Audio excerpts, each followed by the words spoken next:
You ask Tiger to solve. This deals with linear equations with one unknown. The final result is n equals 8. Let's solve it step by step. Group all constants on the right side of the equation. Add 3 to both sides. Simplify the arithmetic.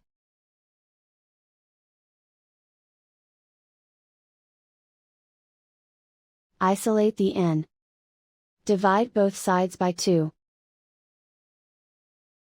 Simplify the fraction.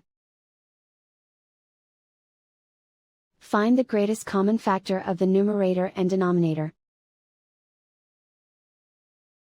Factor out and cancel the greatest common factor. And so the final result is n equals 8.